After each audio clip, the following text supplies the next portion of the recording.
three. Part 3, we just, shit. This is a 15-minute podcast. 15-minute podcast with Jesse Lopez. We have Brent Peesley here. You're really trying to up the blackmail. Okay, I'll only release part 1 and 2. But 3, that's the one I don't release. Yeah, it's, I try to get these guys nice and drunk. All their So we can finally secrets. talk about Austin comedy? Yeah. No. No, we're just talking about how I don't feel myself as a comedian yet. Dude, I think I think you're a comic, and I think people. It's a good moment when you realize. Like, here's the thing: you're slowly ruining your life to tell jokes. Yeah. That means you're a comic. Like, Fuck. like if you like are doing any type of sacrifice, if you're giving up hanging out with friends, or like showing up hungover or tired to a job because you wanted to tell jokes the night before. Let me stop you right here. You're a comic. That's a comic. I'm unemployed and I have no friends. So you're a better comic than me. I'm not there yet. Yeah. By definition, I'm a better comic than Brent. He's never gotten kicked out of a club or gotten kicked out of a stage for saying the word faggot too much. Yeah. I mean that's true. So write that down. Let the record show. Let the record show. No, I don't know, man. Like, just fucking do it. Doing it's part of it. Like, there's this weird thing. No, I don't.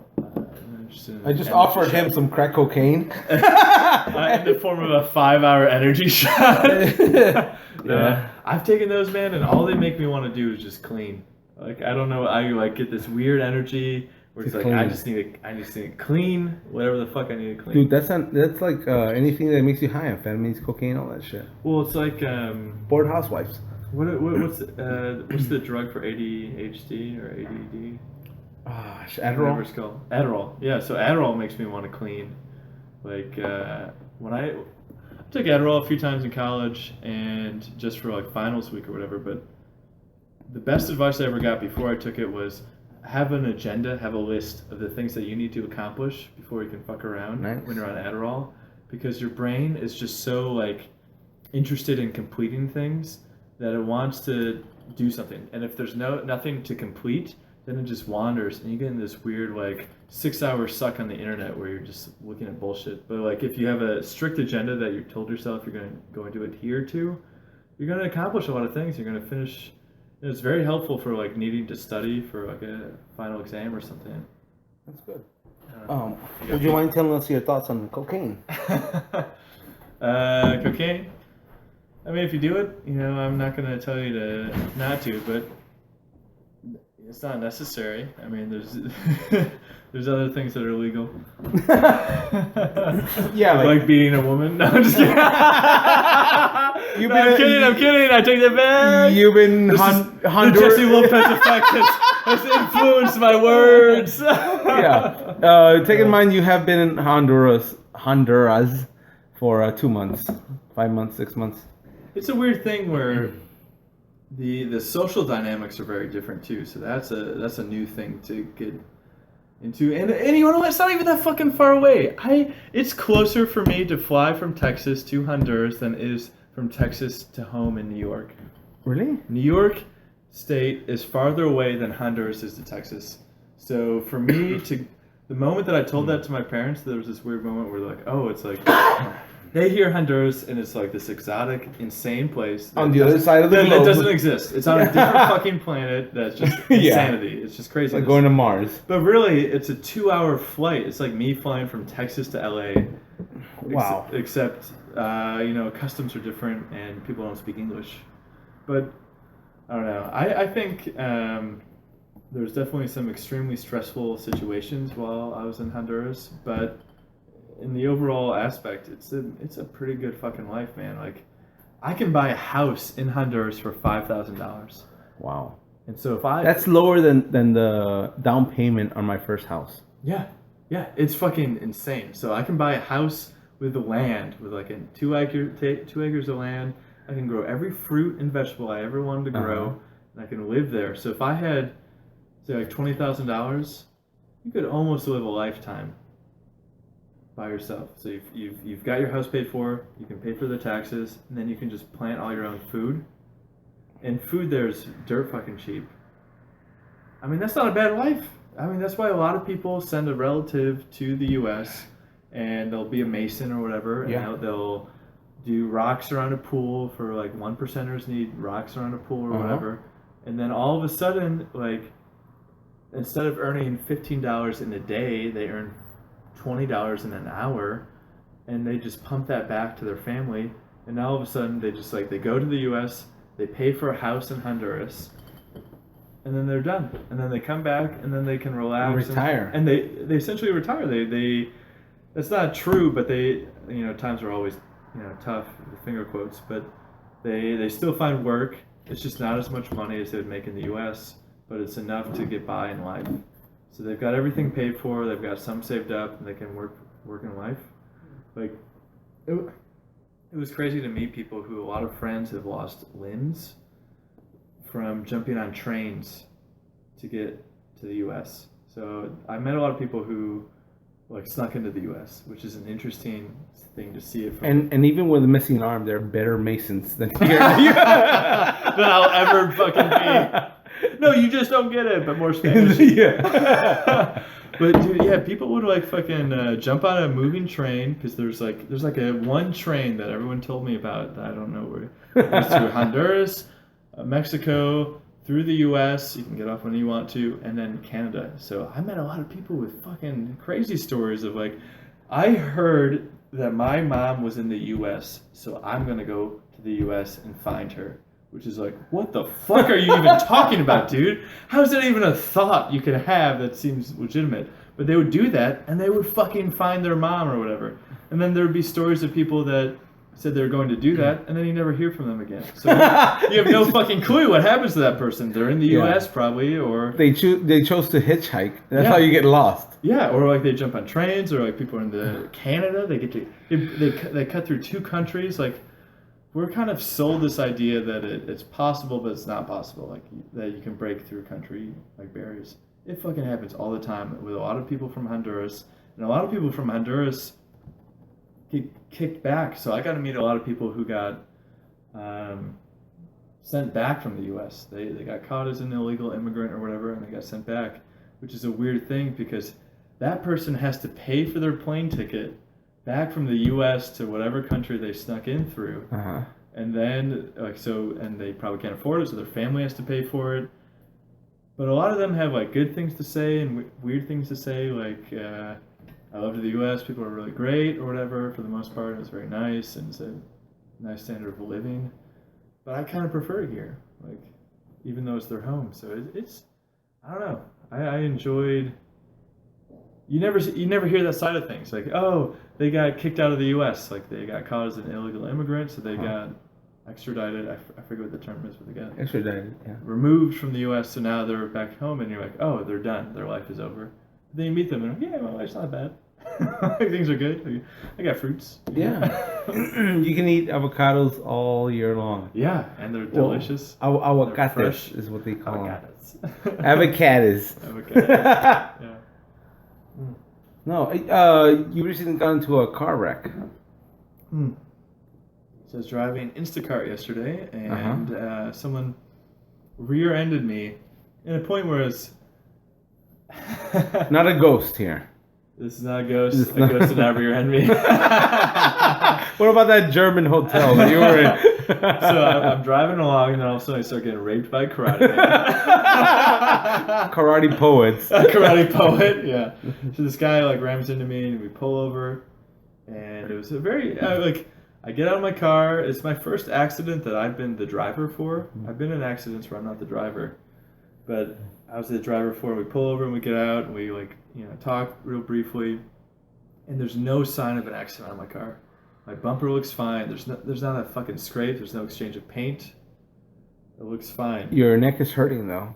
Part of me when I'm driving, I'm like, how do I milk this? But like he hit me, and I would have to say like, man, nothing happened. And I was just talking to him like, hey man, like, I don't see anything wrong here. And I kicked my bumper, nothing moved. Like, I'm like, it seems like it just kind of, like, it sounded very loud, which I've heard before. Like, you get in an accident, it's always louder than you anticipate, and it totally was.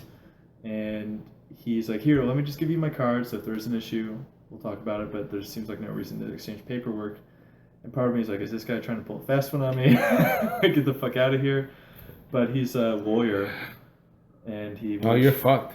If I didn't claim it in 24 hours, I'm done. Yeah, you owe him money now. Yeah. And I mean, it looked fine, and my bumper seems okay, and there's no, there's not even a paint exchange. I couldn't even take a picture and say, like, a guy fucking hit my car.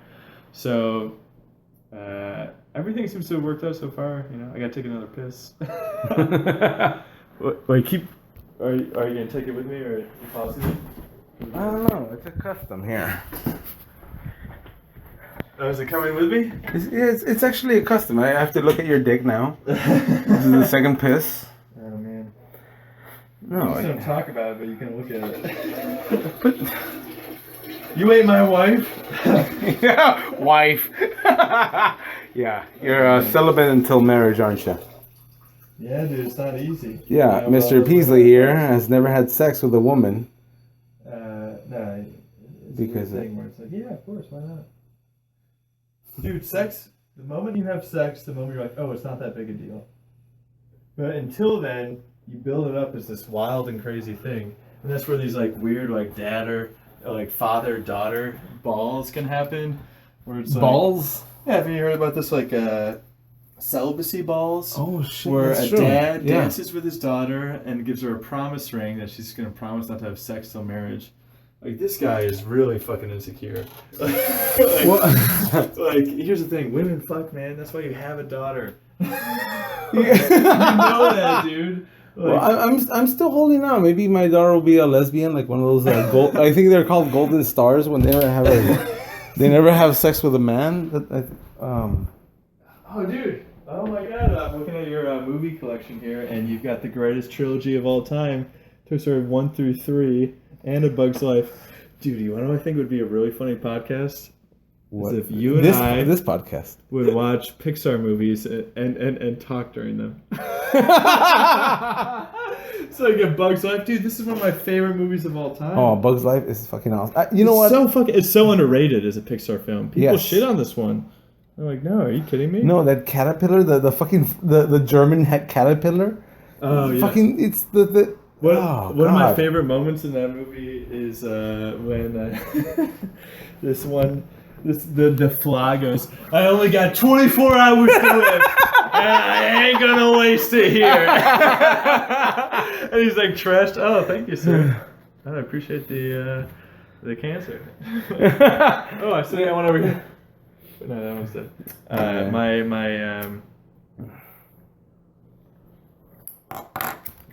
My grandmother died of lung cancer. So smoking's a weird thing where I try not to. I've never been. I would say I definitely never been addicted to it, but it's I get it. It's fun, man. It's fun. Yeah. It's an easy break, and it may not necessarily do anything for you, but it definitely is a thing that's like I read a book called How to Quit Smoking by Alan Carr, which is a really fucking good book. It's like $3 on Amazon, and it's good because it helps you quit bad habits. Maybe it's not smoking, maybe your thing's not smoking, or you're even trying to quit smoking, but it explains to you in a very basic way of how you're addicted to something and how you can quit that thing. And it's not cheesy and it's not bullshitty. It's like, listen, I fucking get how anyone who smokes knows it's bad, right? Everyone knows. Of course. Well, you'd be a fucking retard at this point if you didn't know smoking was bad for you. This is just everywhere. So it's like, we get that. So these campaigns of oh, we're gonna stop smokers by telling them how it's bad. It's like, no, they know how it's bad. You basically just create a hole in your life that can only be filled by that vice. So it's like, every time I smoke, I'm only filling in a small hole that I've dug that can only be filled by smoking. But non-smokers don't feel this hole because they never dug that hole in the first place. In a weird way. So the more I smoke, I'm not necessarily I'm just filling a hole that I also have to refill all of a sudden. So it's like you've got like you've been shoveling in shitty sand dirt, and then you got to fill that up with water, and then you got to re-shovel it out. That's what smoking is. That's what smoking is, because at a certain point you're like, I don't even like this anymore. Or I don't even like doing this, or I don't even like this moment, or this isn't fun for me anymore. And so it's weird, but you still have to fill that hole that you've created for yourself, kind of thing. I used to dig holes as a child, just out of boredom. You think of like you just dig holes out of dig holes. Yeah, I get that, man. I dig holes. Dude, I was just lying. No, I'm just kidding. No, yeah, you would. I would just dig a hole and be like, "Hey, mom and dad, I dug a hole." And they're like, "We shouldn't have had kids if this is the result of what a child is." Yeah, right next to the foundation. Dude, I would spend hours just throwing a kickball against a curb and having it like trying to pinpoint it on the edge of the curb so it comes back to me. Oh wow, yeah. Hours doing that. Or just kicking a ball in the air. They don't have boredom anymore. Like how the fuck? How old are you? I'm 27. 27. But dude, I'm 10 years older than you. Mm-hmm. And I used to do that. I thought that went away when I was. I thought I was the last child that did that. My parents are very old. Like I didn't get a flip phone till 3 weeks ago. I mean a smartphone. Like this is my first smartphone, right? I was like flip phone shit. It was at Honduras. Dude, honestly, it was. When I was in Honduras, I'm like, oh my god, people in a third world country have a better phone than me, and they're making fun of me for the phone I have. Like, I gotta stand up to the third world and get a smartphone. Actually, they're probably making fun of you because of your yellow mustache. Yeah, probably. He wants to be Mexican. Yeah. No, dude, I think like I don't know. I enjoy. What were we talking about? I forget the point. No, I don't know if you people can hear this, but my mustache. You got a good mustache, man. It's one of those fucking. I've had a mustache like that. I can shave that. No, my girlfriend is in love with one of the defensive players in Jacksonville. What was the Super Bowl. The cartoon guy with the guns that always hunts? Oh, Yosemite Sam. Yosemite Sam. You got a Yosemite Sam mustache. I got a Yosemite Sam mustache. Yeah. I'm gonna wear it all week. I'm gonna shave it off on Saturday morning. Okay. For the competition fist. But yeah, no. Me and my girlfriend got drunk a couple of nights ago. Why would you shave it off for that? I think it's not my style. It's not. Really? Yeah, it's not my style. It's a weird thing where you pull it off fine. Oh, thank you. It's not like a crazy thing. Yeah, if you guys listeners, Brent Peesley just called me handsome. I said fine. Oh. Damn. I think you pulled off well. I don't know. Well, thank you. Well, like when you're gonna do fist, do you have how much time do you get? And then do you already have your set prepared? I don't have my set prepared. I think it's like 5 minutes. I don't have anything prepared. I think all these contests are bullshit. Well, they are. The contests are a very bullshitty thing, and they cling to the ideas of what a lot of people have when they start doing stand-up. They cling to a lot of new people where it's like, anything can happen. I can fucking be that thing, and it jams like the entire experience of doing comedy in like a week or like a month, right? Where it's like the idea is you can be known from doing comedy. But that doesn't happen unless doing 10 years of it. But we're like, oh, we're going to jam pack it in a fucking month. Yeah. And you're going to do comedy, and people are going to know who the fuck you are. So if you can do a good 5 minutes, you're somebody. But in reality, to be somebody in comedy, you've got to fucking do it for a long time. And they're like, it preys on a weakness in comics, I think. Yeah. Or like the vulnerability. And it's not it's a good opportunity, though. That's the thing, though, too. Like, if you do well, you can use it to get other shit. No, but I've known a bunch of people, not so many, but that win a contest and they just go to LA, New York, wherever, and they come back, tail between their legs. Yeah, after living in New York, I never want to do stand up there. I would want to be a road comic. To me, that's like my dream. Just go around and be a feature, to do 30 minutes and get to hang out with really good comics and have a solid 30. To me, that's my dream. I don't want to be necessarily a headliner anytime soon, but a fucking feature in the next 5 years.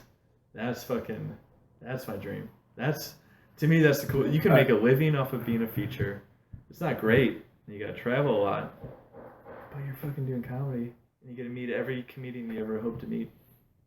That's the dream. Yeah, I think that's my dream. My dream is to be a feature. Yeah. No, you don't want to be an astronaut or a fucking doctor. You want to be a road comic. I want to be a road comic with one album. I want to make a stand-up album in my life that I'm very proud of, that I feel like does the aspect that does stand-up comedy well. That, like, proves to people like I know how to do stand-up comedy, and I fucking did it.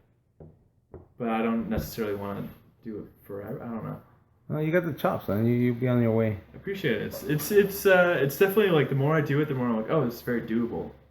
So, the more you do stand-up, the more it's like not a crazy thing. Yeah. People like immediately assume stand-up is this insane thing that is completely unreachable, that no one can ever take part in. But in reality, it's like, all you gotta do is show up, man. You can literally do whatever you want in your life. You just gotta show up to that thing the most. Like, most of the people in stand-up that you like just showed up more often than others. Well, that's true. How much time do you spend writing, though? That's what I want to know. Well, that's the weird thing. So since I've come back, when I drive Instacart, if I say something funny or something I like, I'll write it down, but I don't necessarily devote time to it. But I think one of the most valuable things I ever had is I got a host at CAP, which was a really fucking cool thing, where I got a host for Bob Marley, this comedian from Maine, who to me, like, let me just fucking see.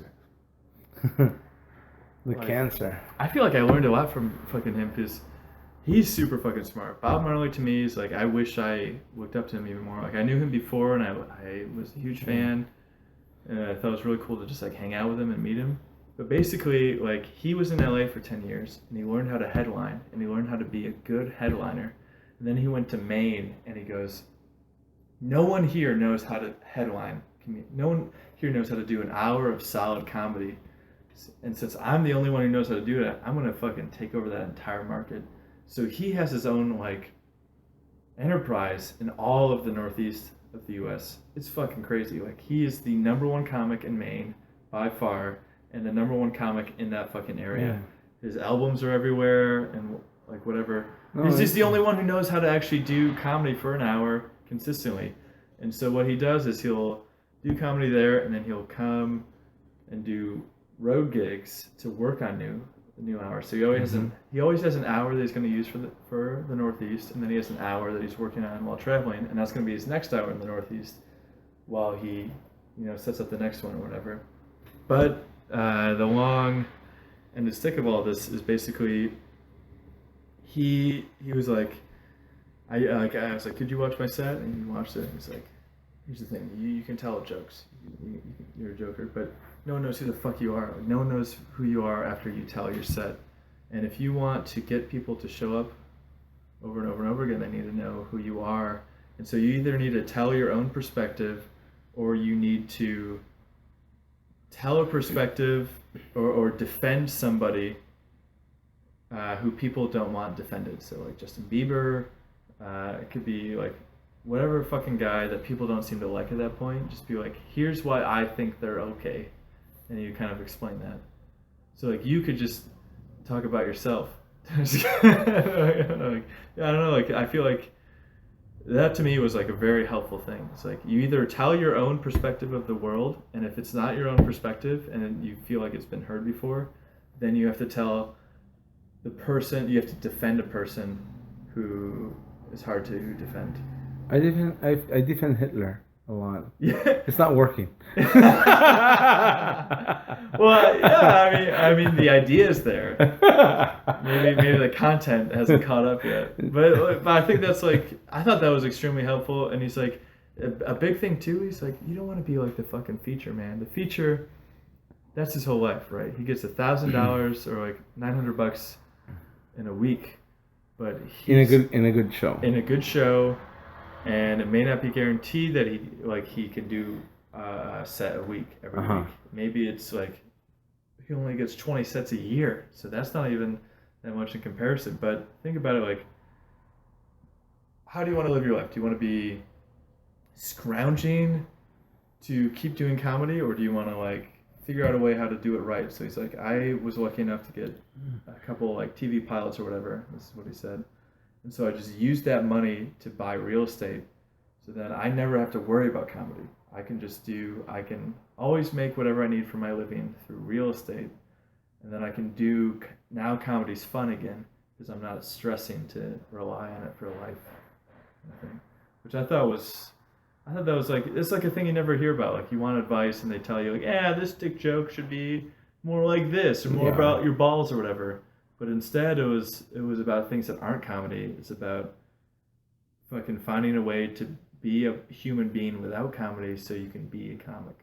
Or along those lines. Well, to the listeners, Bob Marley died over 20 years ago. And apparently you're touring with him. After his death, a white comic from Maine. No, he's great though. You've been touring with a German ghost. Dude, it was just nice to have like a headliner talk to me and try to like teach me something. To me, that felt so fucking cool. Like he treated me like an equal. Like when I met him at the store or at Cap, he came up to me and started talking to me. He's like, I saw you walk into here and you looked like you were a comic. And I'm like, that's the nicest thing I could have ever said to me, man. You got like, the swagger. It's like you came in alone and you looked like you weren't trying to meet somebody. Or like whatever. Knocking people's drinks over. Just, cockiness. Yeah, I don't know. It was fucking cool. I don't know. I think there's a lot more to it than I'll know about until many years from now. Kind of thing. Like it's like a thing you just have to keep doing.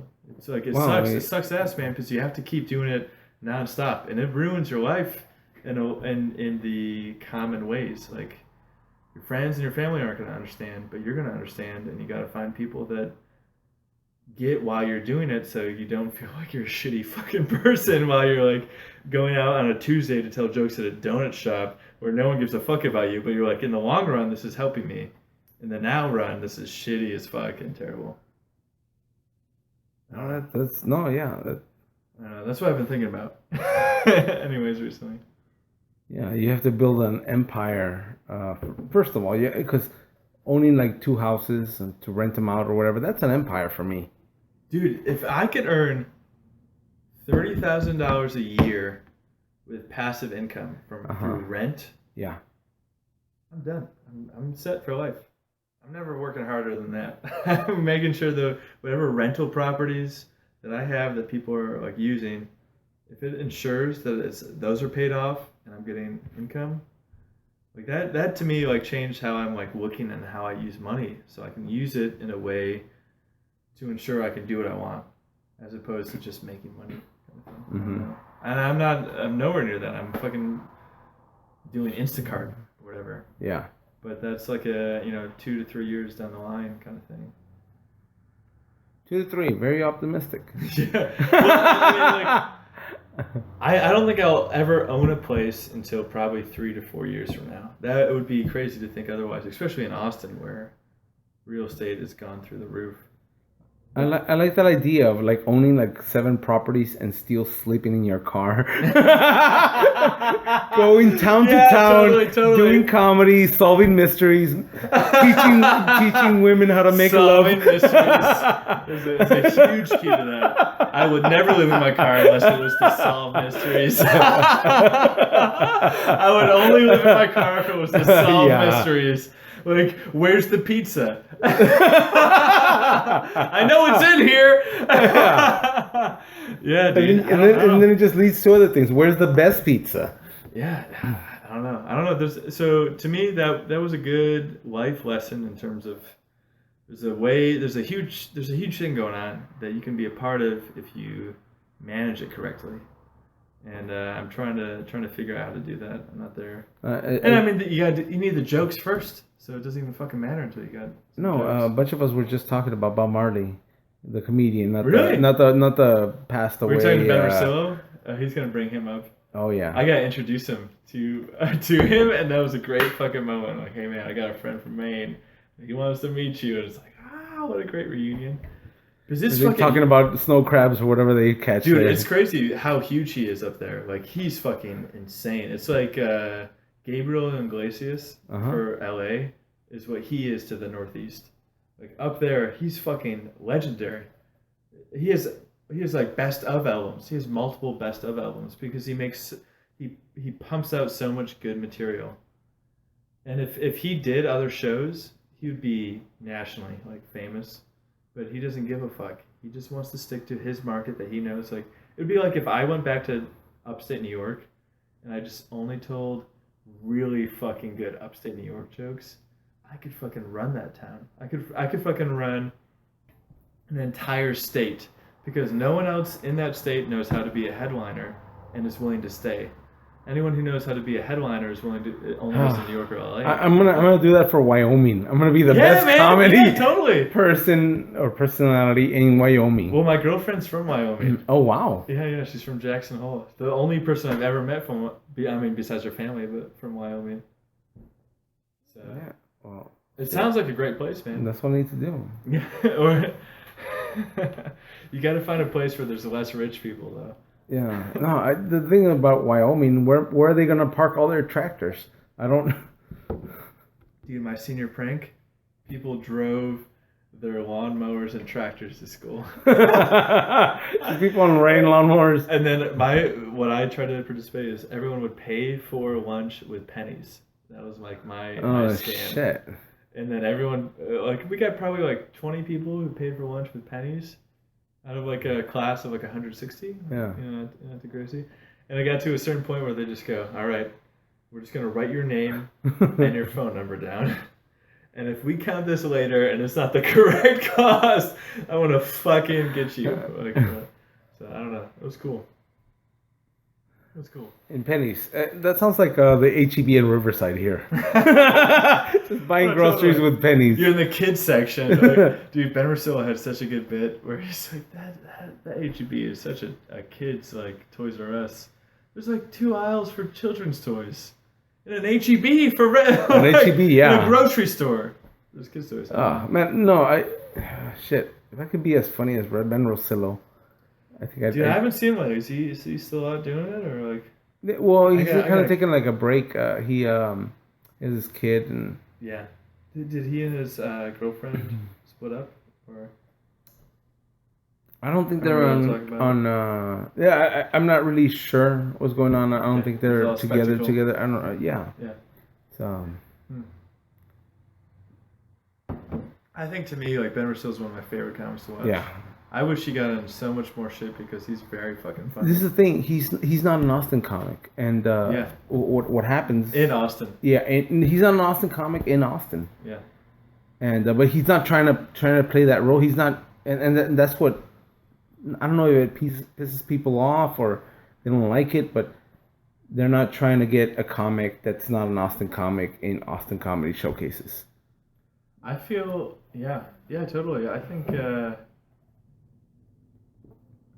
To me, it's a weird thing where it's like, if this is what I want to do, this is what I want to do for a living, right? Mm-hmm. Then part of me feels like you have to play the game.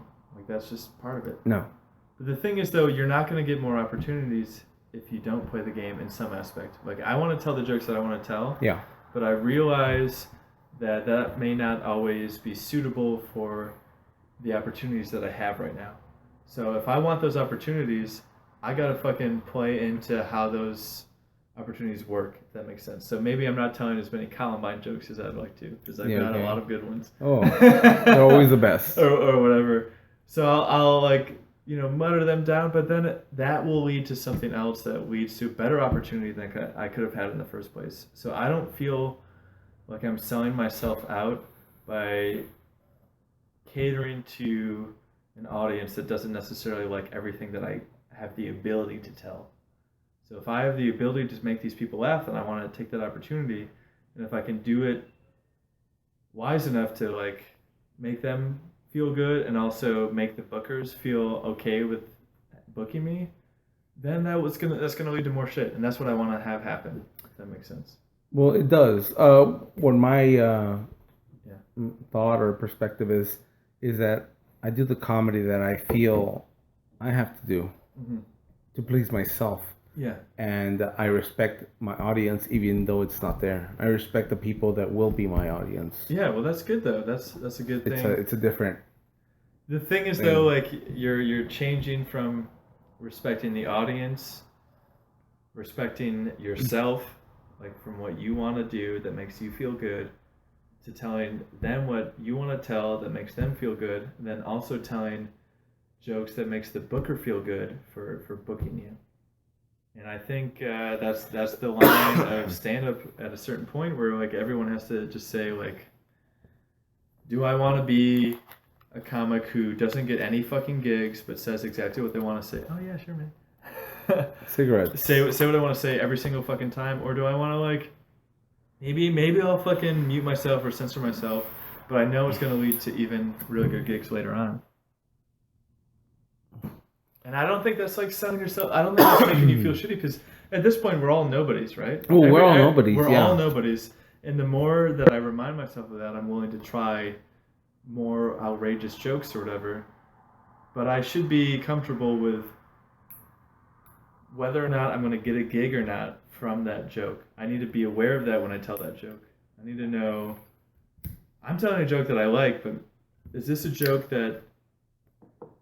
So like Austin only really has like 2 clubs, right?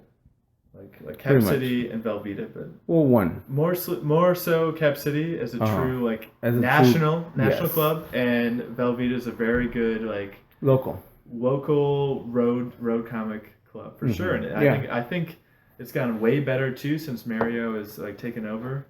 But in my opinion, like I feel that he's done a really good job compared to the predecessor. The other guy. Yeah, the other guy. I mean, I know a lot of people. I never did sets there after I did like 2. Like Dana was an asshole to me.